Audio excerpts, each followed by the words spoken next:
नमस्कार, मैं संजय पांडे और आप देख रहे हैं समाज की बात। आज सर्वदलीय बैठक बुलाई थी सरकार ने और उसकी अध्यक्षता की राजनाथ सिंह ने, रक्षा मंत्री, और उसमें विदेश मंत्री एस जयशंकर भी मौजूद थे। हालांकि प्रधानमंत्री उस सर्वदलीय बैठक से गायब थे और उसमें नेता विपक्ष भी नहीं आए थे। तो आखिर ऐसी अहम बैठक हो, देश के सारे पार्टियों को बुलाया गया हो और जो मुख्य नेता उसमें ना हो, ये जरा सोचने वाली बात है। लेकिन फिर भी चलिए, कुछ भी हो, कम से कम देश के लोगों को बताया तो गया। सरकार ने विपक्ष को भी समझाने की कोशिश की। आखिर इसकी जरूरत क्यों आन पड़ी? अभी मैं आपको थोड़ा सा पहले ले चलता हूं। प्रधानमंत्री का बहुत संक्षिप्त भाषण दोनों सदनों में हुआ, लोकसभा और राज्यसभा में हुआ। उसमें प्रधानमंत्री ने यह बताया कि नहीं, आप घबराइए मत, हमारे यहाँ कोई संकट नहीं, न एलपीजी का संकट है, न पेट्रोलियम प्रोडक्ट्स का कोई दिक्कत है, न डीजल पेट्रोल, किसी भी चीज की हमारे कोई दिक्कत नहीं है। अगर दिक्कत नहीं है तो बड़ी अच्छी बात है। लेकिन प्रधानमंत्री ने एक बात कह दी कि जैसे हम कोरोना से निपटे थे वैसे हम इससे निपटेंगे।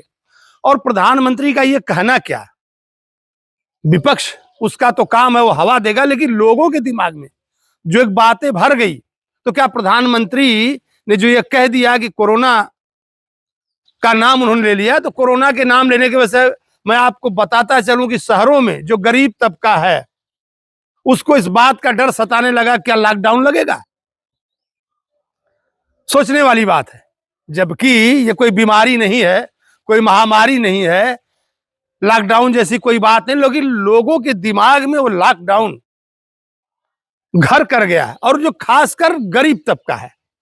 क्योंकि आप देखेंगे कि जैसे ही प्रधानमंत्री ने कह दिया कि हम जैसे कोरोना से निपटे थे वैसे इससे निपटेंगे, तो लोग बिल्कुल डर गए। और कई जगह हमने सुना कि वो भी इस बात को सोचने लगे कि नहीं, लॉकडाउन लगेगा। तो क्या लोगों का डर जायज है? क्या लोगों को यह कह दिया जाएगा कि आप एक जगह से दूसरे जगह न जाएं? इस तरह की बात आ सकती है। जो भी हो, विपक्ष अपने हिसाब से कर रहा, लेकिन सरकार ने आज विपक्ष को भरोसे में लेने का काम किया। संजय सिंह निकल करके आए थे बाहर, तो उन्होंने कहा कि नहीं, प्रधानमंत्री ने सदन में जो कहा था आज उन्होंने कहा कि नहीं, किसी किस्म की कोई क्राइसिस नहीं है, कोई दिक्कत नहीं है, सब कुछ हमारे यहाँ पर्याप्त मात्रा में है। और आप लोग भी लोगों से अपील करिए कि लोग इस तरह से जो पैनिक है उसको क्रिएट न करें।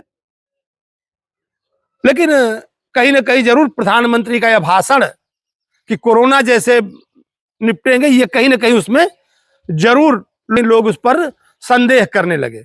खैर छोड़िए, जो भी है, संकट है।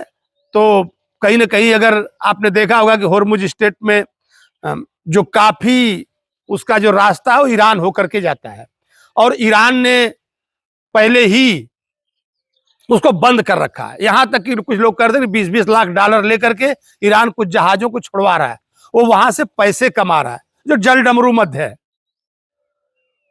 वहां का ज्यादा हिस्सा ईरान के अंदर में आता है। तो हमने इसके पहले भी एक वीडियो बनाया था, उसमें कहा था कि किस तरह से जो सरकार की विदेश नीति थी, यहां तक कि भारत का ईरान में काफी कुछ पैसा लगा हुआ था, वहां की बंदरगाह में पैसा लगा हुआ था, चाबहार, उसमें भारत का कई हजार करोड़ रुपया लगा था। और ईरान से भारत के बड़े अच्छे रिश्ते थे, बड़े घनिष्ठ संबंध थे। लेकिन कहीं ना कहीं इजराइल और अमेरिका की नजदीकियों के चलते ईरान से संबंध खराब होते चले गए। और उस पर भी अब जो विपक्ष है उसका ये कहना, वो कहीं ना कहीं घुमा घुमा करके वही एपिस्टीन फाइल की बातें करता नजर आ रहा है। उसका कहना कि कहीं ना कहीं कोई ऐसी नस प्रधानमंत्री मोदी की दबी हुई है जिसे अमेरिका दबा रहा है, और अमेरिका जो कह रहा है वो उसकी सुन रहे हैं।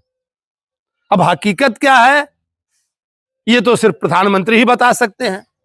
लेकिन कहीं ना कहीं इस तरह की जो नीति थी, जो हमारी विदेश नीति थी, उसमें जो कुछ भी बदलाव हुआ है उसके ये परिणाम आज भुगतने पड़ रहे हैं। और काफी कुछ जगह जगह शहरों में लोग पलायन कर रहे हैं, काफी लोग गांव की तरफ भाग भाग के आ रहे हैं। जो लोग शहर में काम कर रहे थे उन लोगों का कहना था कि जो छोटा सिलेंडर आता है गैस का, कहीं कहीं जो छोटा सिलेंडर गैस का आता है 200 रुपये भरवाने में उसको खर्च आ रहे हैं। तो जो गरीब तबका है उसी पर खाना बनाता था वो भाग रहा है। और जो गैस का सिलेंडर था वो भी जो पारिवारिक लोग थे जिन्होंने पहले से रखा था या अपना इंतजाम किया था उनका तो ठीक है, लेकिन बाकी लोगों को काफी दिक्कत है।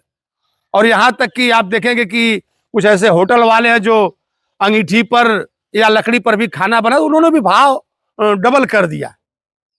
एक तरह से कुछ लोग ऐसे भी हैं जो आपदा में अवसर तलाश रहे हैं।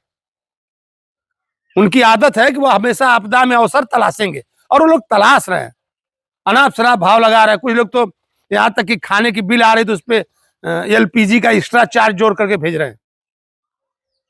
काफी जमाखोरी भी हो रही है, हालांकि सरकारी तंत्र उस पर काम कर रहा है। लेकिन कुल मिलाकर के हमारे देश में हमारे जो प्रधानमंत्री हैं उनको फिर से जनता को संबोधित करना चाहिए और उनसे जो हालात है उस पर क्लियर अपनी बात लोगों को बतानी चाहिए सदन से बाहर, ताकि इस तरह का किसी भी तरह का पैनिक क्रिएट ना हो। और फिर मैं अपने अगले वीडियो मिलूंगा, तब तक के लिए धन्यवाद।